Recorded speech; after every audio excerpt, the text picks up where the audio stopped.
Uruganda Iwacu Community Processing Centers, CPCs, started in 2013 and about 4 billion Rwandan francs was invested in this. The money was invested in 6 industries that were meant to increase agricultural and livestock production in Nyabihu, Burera, Rutsiro, Rwamagana, Nyanza and Gatsibo districts. However, to date, all these industries are operating at a loss. An example is Rutsiro honey, which was supposed to process 8 products, but so far it processes the same product, which operates at a ratio of between 6% and 13% of the capacity of the factory, while Nyabihu potatoes also accounts for 1% by its capacity because it makes 1 out of the 4 of the products it was meant to produce.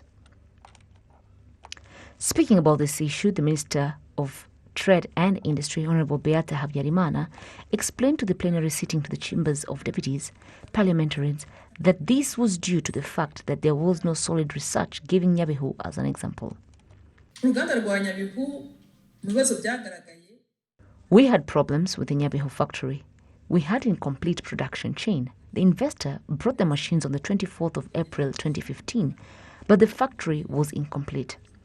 When they were done, there was an issue of testing and we realized that the machines were not enough for the factory because we did not have the solid research that we were meant to do.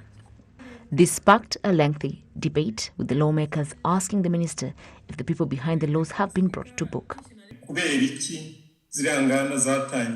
Why did we have a factory start working without proper research? Because this is what caused all the losses. Why did we not have this research? Who followed this up? Would you start a factory without proper research and planning?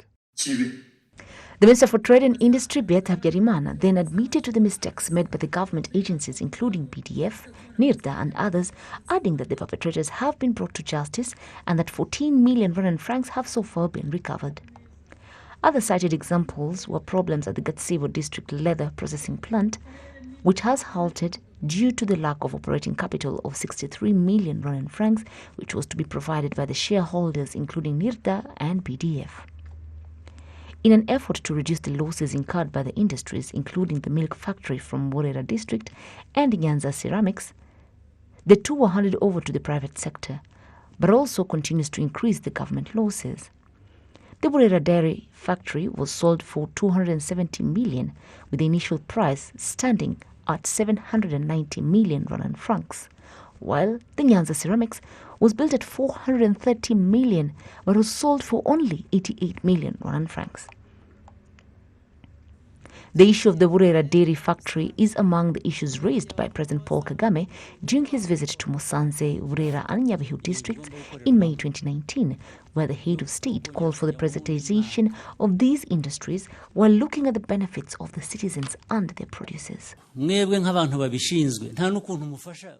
You as people who are in charge, how are you solving the problems to do with working capitals? As you are behind the building and the start of these factories, I have not refused privatization, but it means it's in the hands of an investor, and we have to look at how they will perform. They could succeed or fail depending. They could close, but that's on them for various reasons. But the biggest loss is that it affects the citizens the most, who have nowhere to take their milk. Why then did we put up these factories? We put them up because we wanted the citizens to benefit the most.